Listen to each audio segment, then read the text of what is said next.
ጥያቄ ልጠይቃችሁ ክርስቲያኖች ከኃጢያታችሁ የተነሳ ወደ ቤተ ክርስቲያን መግባት ብትከለከሉ ምን ይሰማችኋል? ዛሬ የምናከብራት እናታችን ቅድስት ማርታ ይሄ ነበር የገጠማት። ታሪኳም እንደዚህ ነው። ከታናሽነቷ ጀምሮ የረከሰ የዝሙትን ስራ መስራት ተወድ ነበረ። የከተማው ጎልማሶችና ታላላቅ ባለስልጣናትም በስውር ወደ እርሷ እየመጡ ዝሙትን ይፈጽሙ ነበረ። ስራዋ እየታወቀ ሲመጣም በግልጽ ማድረግ ጀመረች።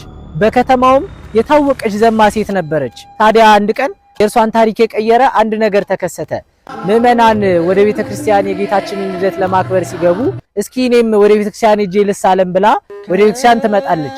በዚህ ጊዜ ጥበቃው ይመለከታትና አንቺ በፍጹም ወደ ቤተ ክርስቲያን አትገቢም፣ ምክንያቱም ብዙዎችን የምታሰነካኪና በዝሙት የምታጠምጂ የምትጥይ ሴት ስለሆንሽ ወደዚህ ወደ ተቀደሰ ቤተ መቅደስ መግባት አይገባሽም ብሎ ከለከላት።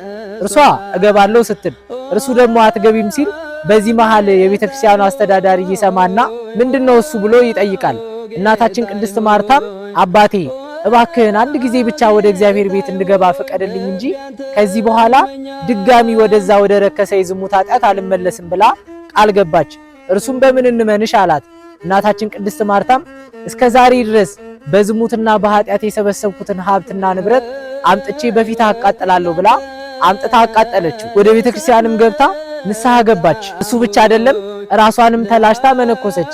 እናታችን ቅድስት ማርታ ሁሉ ጊዜ የምትጸልያት አንድ ጸሎት ነበረች። ማርታ ሆይ ወደዚህ በግንብ ወደ ተሰራ ወደ እግዚአብሔር ቤት ወደ ቤተ መቅደስ እንዳትገቢ፣ ጥበቃው ከከለከለሽማ በብርሃን ወደ ተሰራው ወደ መንግስተ እግዚአብሔርማ ማን ያስገባሻል? እንዴት ትሆኚ ሆነ እያለች ሁሉ ጊዜ እያለቀሰችና ራሷን እየገሰጸች ለ25 ዓመት ሰይጣንን ድል እስካደረገችው ድረስ ተጋርላለች። ክርስቲያኖች ምንም አይነት ኃጢአት ውስጥ ብንሆን እግዚአብሔር በምሕረቱ ይቀበለናልና ወደ እግዚአብሔር ቤት መተን ንስሐ እንግባ። እግዚአብሔር አምላካችን የዚችን የእናታችን የቅድስት ማርታን በረከቷን ረድኤቷን እንዲያሳትፈን የእርሷን ልብ እንደመለሰ የእኛን ልብ እንዲመልስልን ቅዱስ ፍቃድ ይሁንልን። ይቆየን።